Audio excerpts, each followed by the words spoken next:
Saviez-vous qu'il existe un type de louange si puissant que les démons fuient littéralement lorsqu'ils l'entendent? C'est la forme de louange que le roi David pratiquait et qui chassait les esprits mauvais de Saül. Aujourd'hui, vous allez découvrir 5 types de louanges qui font trembler l'enfer et réjouissent le ciel. Le premier type de louange qui chasse les démons est connu sous le nom de louange élevée. Ce type de louange est fondé sur le psaume 149, 6, 9 qui déclare « Que les louanges de Dieu soient dans leur bouche et une épée à 2 tranchants dans leurs mains. » Ce genre de louange est explosif et porte une immense autorité, car il proclame à haute voix ce que Dieu a accompli aux grandes âmes de l'ennemi. Lorsque vous commencez à adorer par des louanges élevées, la gloire de Dieu descend sur vous. Cette gloire consume toute forme de ténèbres qui pesaient sur votre vie ou votre entourage.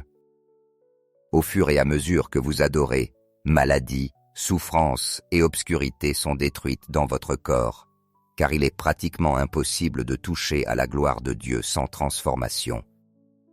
Cela rappelle ce qui s'est produit en 2 Chroniques 5, 13, 14, lorsque les prêtres élevèrent la voix avec les trompettes, les cymbales et les instruments de musique. La maison fut remplie d'une nuée. La maison de l'Éternel, si bien que les prêtres ne purent y rester pour exercer leur ministère à cause de la nuée, car la gloire de l'Éternel remplissait la maison de Dieu. Il en est de même lorsque vous adorez par des louanges élevées, des années de limitation et de blocage sont ôtées de votre vie.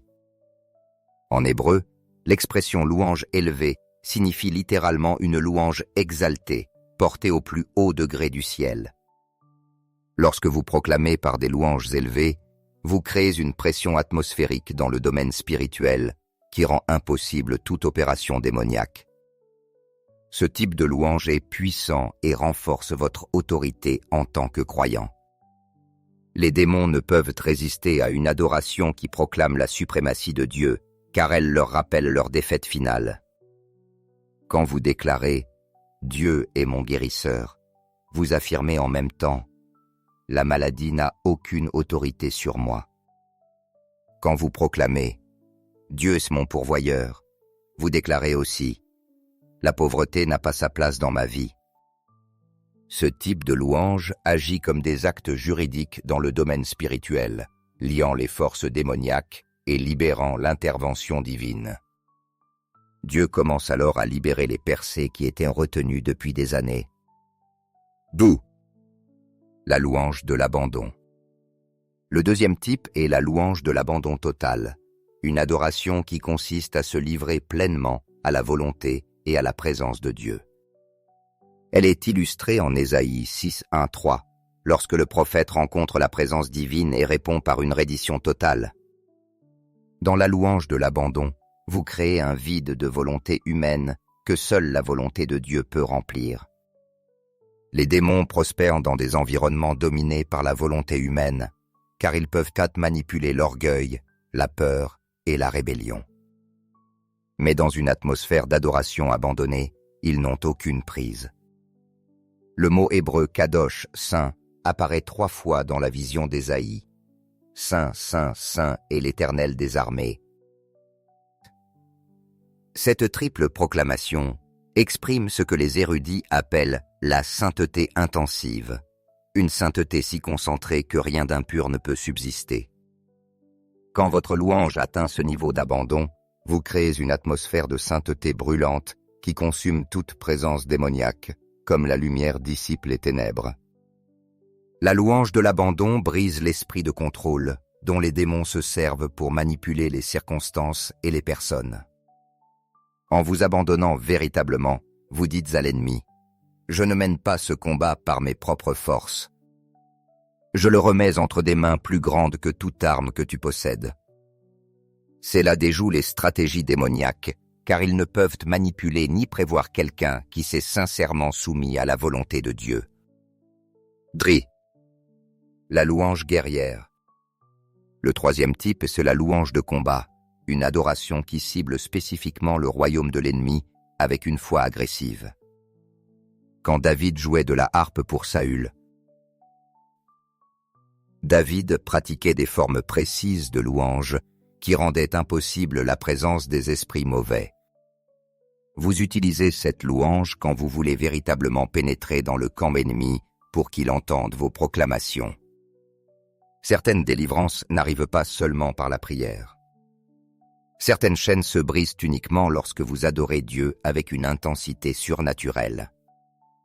Votre louange crée alors des fréquences et des perturbations sonores qui expulsent les forces démoniaques. En 5 Chroniques 20, 21, 22, Josaphat plaça des chantres devant l'armée pour chanter. Louez l'Éternel, car sa miséricorde dura toujours. Et dès qu'ils commencèrent à chanter et à louer, l'Éternel tendit des embuscades contre leurs ennemis, qui furent vaincus. La louange guerrière déroute l'ennemi, qui s'attend à une adoration passive et défensive, mais se retrouve face à une attaque agressive et offensive. Elle active ce que le psaume 8.2 appelle une louange parfaite. Jésus cite ce verset en Matthieu 21.16. « De la bouche des enfants et des nourrissons, tu as tiré une louange parfaite. » Le mot grec katizo signifie équipère, préparé, armé pour la bataille. Ainsi, votre louange devient une arme spécialement conçue pour détruire les œuvres de l'ennemi. Para. La louange prophétique. La 4e forme est la louange prophétique, inspirée par l'esprit de prophétie et qui déclare la victoire à venir. Ce type de louange anticipe l'avenir et prépare le terrain spirituel. Dieu aplanit les sentiers tortueux. C'est ce qui est illustré en Actes 16, 25, 26, lorsque Paul et Silas priaient et chantaient des louanges en prison.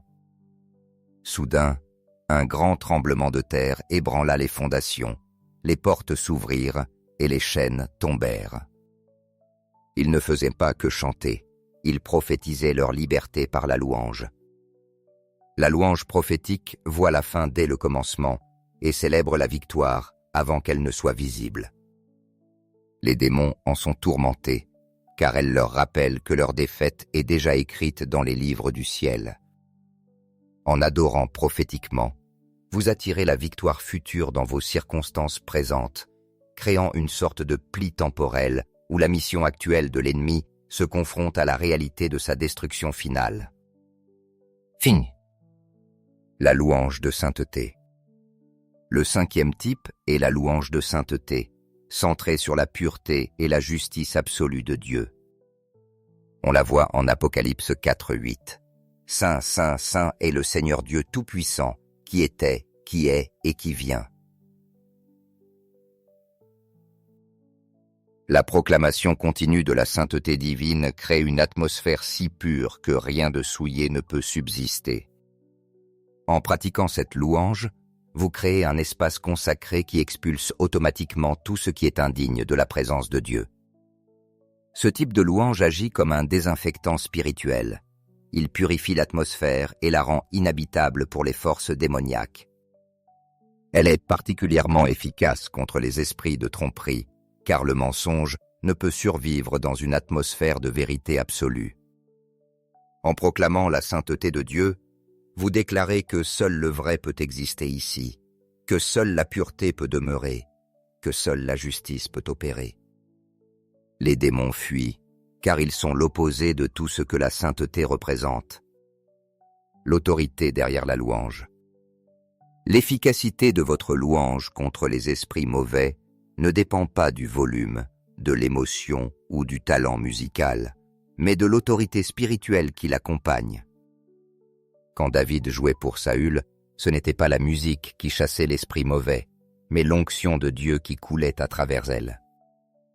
David, déjà choisi et oint comme futur roi, possédait une autorité gouvernementale dans le domaine spirituel. Ainsi, votre relation personnelle avec Dieu détermine le niveau d'autorité de votre louange. Un croyant vivant dans une intimité quotidienne avec Dieu peut murmurer un simple cantique et vider une pièce de toute présence démoniaque. Alors qu'une personne enchaînée par le péché non résolu pourrait crier des chants de louange toute la journée sans véritable impact. L'ennemi respecte l'autorité spirituelle, pas l'activisme religieux. Les démons discernent la différence entre une adoration issue d'une foi authentique et celle motivée par la peur, la manipulation ou la performance.